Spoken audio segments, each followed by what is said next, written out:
Wycombe now has a whole range of industry. Most people work in engineering, but it's for its furniture that the town is really famous, chairs especially.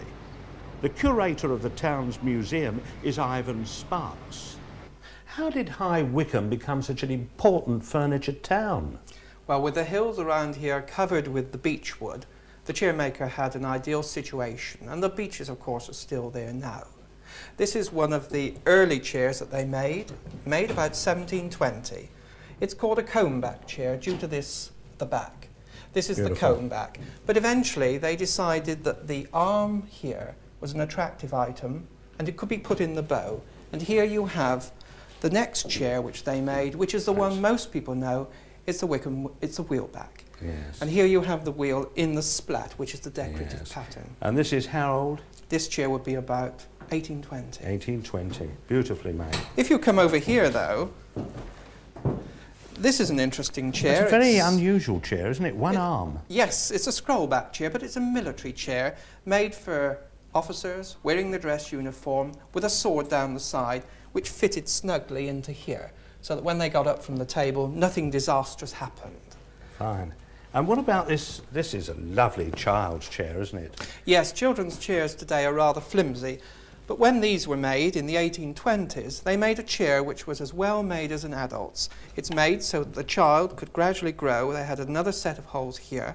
It's turned in the same way as the adult's chair. Beautifully made. This is a lovely child's chair as well, isn't it? This small one. No, this isn't a child's chair. Oh, isn't it? No, this is a sample chair. It's the kind of chair made so that the customer could be shown the chair he would get. But of course, if they had them all full size, there wouldn't be enough to Beautifully take done. round. I like this. Oh, that's the double C. It's a shape to show the name of the done. chair. And what's this very, very miniature, it's very small chair? This is a very attractive miniature. It's one of a set made for Queen Mary's doll's house in Windsor Castle. Queen Mary was very fond of miniature furniture, and this was part of a set. It's turned and cut in the same way as a grown chair would be. Beautiful.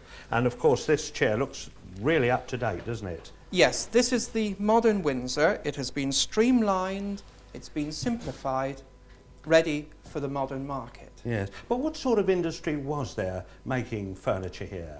Well, it started as a cottage industry. You had the bodger working in the woods. The bodger? Yes, this was the man who made the chair legs and the stretchers and the sticks, which he then brought into Wycombe to have the rest of the chair made up. It's come a long way today, isn't it, to see this lovely modern chair here. This is made in the town today. This is made in the town today, in the same tradition as the chairs that were made by the bodgers 200 years ago. Thank you very, very much. Thank you, Mr. Sparks. Mr. Sparks mentioned the bodgers, the local craftsmen who used to put up their ramshackle huts in the beechwoods to turn out chair legs by the hundred. Bill, what exactly did the bodgers do? Well, the bodgers, you see, they went into the woods, you see, where the trees were cut down, you see, and they took their portable huts, and to start with, they'd got to cut the trees into lengths. Is that that piece of wood by the side of you? No, that's as it is before it goes into the lathe, you see, that's been put on the draw shape. What are the different tools you had to use then? Well, this is that's the tool that you had to rough the leg in, to make it into a rough shape. This tool, they used to make these marks here. Like you made the marks there and there and there and there, and this tool you used to smooth it down. You see, like to smooth it down. Yes, but Bill, can I ask you, how many chair legs did you turn out in a day? Well, a good man would turn out a gross, but he'd 144. He got to work, say, 8 or 9 hours, well, probably 10 hours to do that. And how much would you get for that at the end of the day, for 144 chair legs? In the early 1930s, well, it was more or less a set wage. He would get 11 shillings for making a gross. 11 shillings? Yes. Not very much, was it? No, but it was Well, wages weren't as high in those days, you see. It was hard work. Hard work, yes. How did you feel at the end of the day? Well, too tired some nights to go to sleep.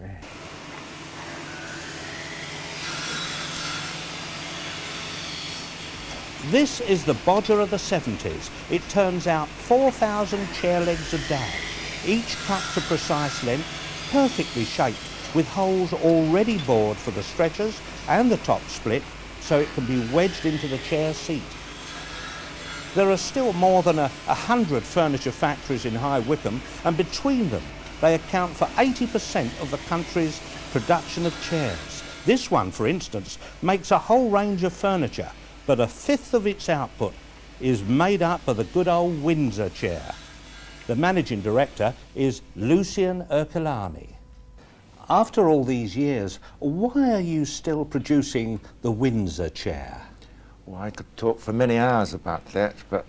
We haven't got time for all that. I know, it's a pity, but it goes right back to when my old man, my father, founded our company some 55 years ago. He always had a deep love for this Windsor Chair, which is a unique British contribution to furniture. Always very simple and very basic, but very clean and beautiful as a result. And in fact, not only are we making these chairs today and exporting them all over the world as far away as Japan, but we've built up a whole theme of design right around this Windsor Chair concept. Thank you. Nowadays, with mass production and mechanisation, and remembering your days of craftsmanship at the beginning, how do you look upon mass production? Is it like a lot of members of the public think it is, modern furniture, just a lot of rubbish? No, I think furniture is badly maligned. Furniture can be badly made, and it sometimes is badly made by mass production, but there's a lot of very good furniture being made today.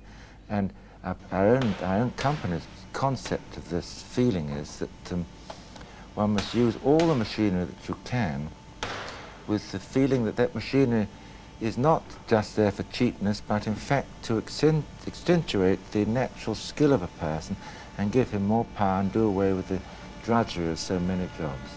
Now, one of the things for which your company is well known for is making furniture from elm. Now, what is the difficulties of working with elm, and how do you overcome them? Elm is a difficult wood to use, but it's such a beautiful wood. It's got a lovely wild grain, plenty of movement, and it is, of course, that fact that's made elm so difficult. It is this variation of grain, which means that it will distort a lot if it isn't properly handled.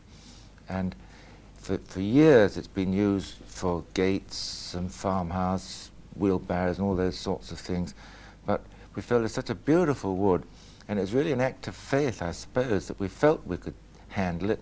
And once you get your back against the wall, you do find a way of handling it, and it's a long process of air drying in the open air, then kilning very scientifically to get the balance of moisture evenly throughout the whole timber. Can I ask you, I don't know if you can work it out, how many beech or elm trees do you think you use in a year here? I find it very difficult to actually talk in terms of trees because we get so much difference in size, but if you were to convert the timber that we use, shall we say, into a board a foot wide and an inch thick, it would be something in the area of about 10 to 12 million feet a year, which is something between 2,000 or 3,000 miles of it a year. It's a lot of wood, a lot of furniture. Is there a risk of running out of timber? What are the prospects that, for the future, will you be having to use other materials?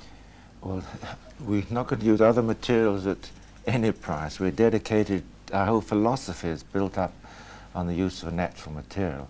But one can't pretend that one isn't concerned about the future of timber. On a world basis, we understand that there's tremendous resources. The problem is to be able to get to the actual species that you want, and there's no doubt there are going to be problems in that area. But as far as we're concerned, it's a problem that's got to be faced and got over. We think that the basis of using a natural and a living material is something that's very important in people's lives, and we must continue that at all costs. Mr. Ercol, thank you very much. And that's High Wycombe, a town almost too successful for its own comfort, where industry's irresistible force has met the irremovable beauty of the Chiltern Hills head-on. And it all began when the Bodgers came down from the woods.